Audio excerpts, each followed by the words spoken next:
3-1, ready to check. Roger that.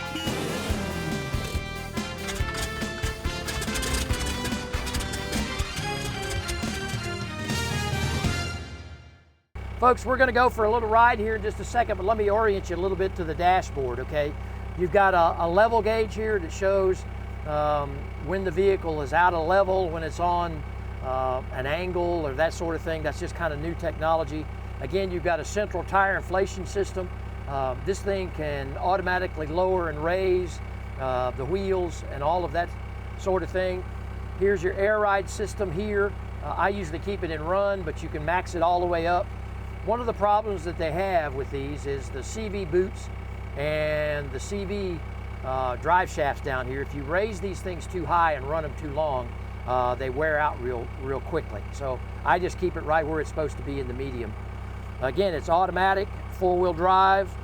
Of course, your brake here. Here's the rear steering, and you can see that thing is ready to go. Now, part of the demill process is that when the Marine Corps turns them loose, before they turn them over and sell them to the civilian population, they take and they weld the rear steer bracket to it. But a lot of guys can cut that loose and it still works. It's just, I don't use the rear steering. I don't need to, but a lot of times that was for maneuvering in and out of those airplanes when they were loading them and moving them into the battlefield. So with that, the rest of this stuff, temperature gauge, all Faria gauges, high-end stuff, okay? This is not, for the lack of a better term, these are not cheap add-ons and cheap gauges for this thing. Again, electronic. This has a General Motors automatic transmission. It's just, it's a powerful vehicle. So with that, let's take it and go for a spin.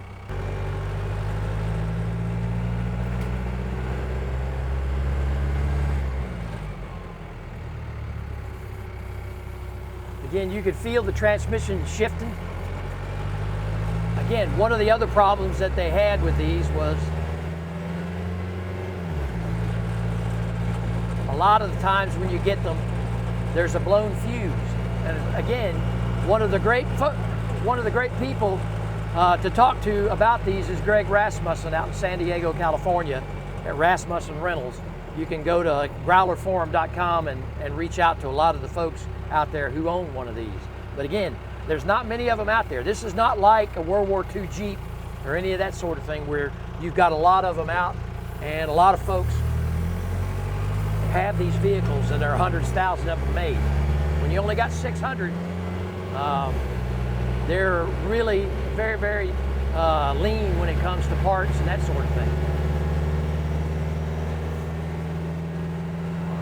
This thing will go up to 85 miles an hour on the highway.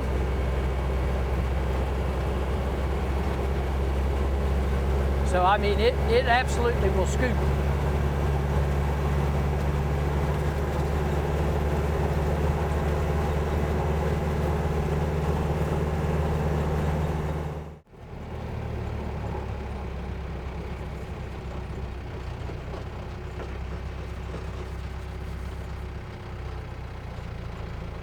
Well, folks, there you have it, the M1161 USMC Growler ITV 254.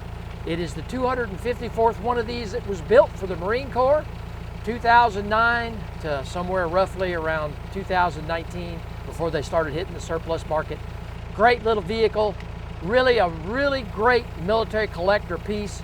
Again, there were only 600 of these made, 450 of these, and its little brother, the Scout, only 150 of them. So with that, that's our Military Collectors TV segment today on the USMC Growler.